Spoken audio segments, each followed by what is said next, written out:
গাজায় যুদ্ধ বন্ধ ও জিম্মিদের মুক্তি নিয়ে যুক্তরাষ্ট্রের প্রেসিডেন্ট ডোনাল্ড ট্রাম্পের উদ্যোগে নেওয়া ২০ দফা শান্তি পরিকল্পনার প্রথম পর্যায়ে সম্মত হয়েছে ইসরায়েল ও ফিলিস্তিনের স্বাধীনতাকামী সংগঠন হামাস। বিষয়টি নিজেই নিশ্চিত করেছে প্রেসিডেন্ট ট্রাম্প। বুধবার ট্রাম্প তার ট্রুথ সোশ্যালে লিখেছেন, আমি গর্বের সঙ্গে জানাচ্ছি ইসরায়েল ও হামাস আমাদের শান্তি পরিকল্পনার প্রথম ধাপে সই করেছে। খুব শিগগিরই সব জিম্মিকে মুক্তি দেওয়া হবে আর ইসরায়েল তাদের সেনাদের নির্ধারিত সীমারেখায় ফিরিয়ে আনবে। মধ্যস্থতাকারী দেশ কাতার জানিয়েছে সমঝোতার বিস্তারিত তথ্য পরে প্রকাশ করা হবে। এর আগে মিশরে চলমান যুদ্ধবিরতি আলোচনার অগ্রগতির বিষয়ে ট্রাম্প সাংবাদিকদের বলেন, আলোচকেরা চূড়ান্ত চুক্তির একদম কাছাকাছি পৌঁছেছেন এবং চুক্তি সম্পন্ন হলে তিনি নিজে মিশরে গিয়ে তা ঘোষণা করবেন।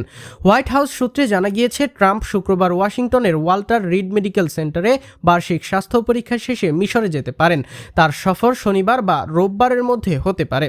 যুদ্ধবিরতি পরিকল্পনায় দুই পক্ষের সম্মতি পাওয়ার পর ইসরায়েলের প্রধানমন্ত্রী বেনিয়ামিন নেতানিয়াহু ট্রাম্পকে ফোনে অভিনন্দন জানিয়েছেন।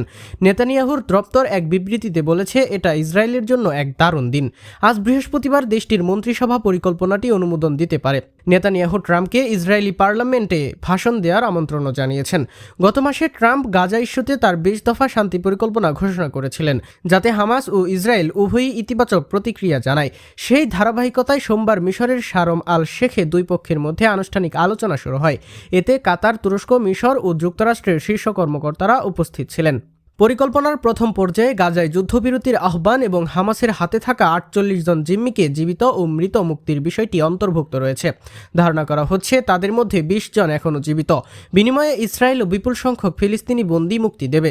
২০২৩ সালের ৭ অক্টোবর হামাস ইসরায়েলে আকস্মিক হামলা চালায়, যাতে ১,২২৯ জন নিহত হন এবং ২৫১ জনকে জিম্মি করা হয়। বর্তমানে ৪৭ জন এখনও জিম্মি রয়েছে বলে জানায় ইসরায়েল। তাদের মধ্যে ২৫ জন ইতিমধ্যেই নিহত বলে দাবি করা হয়েছে।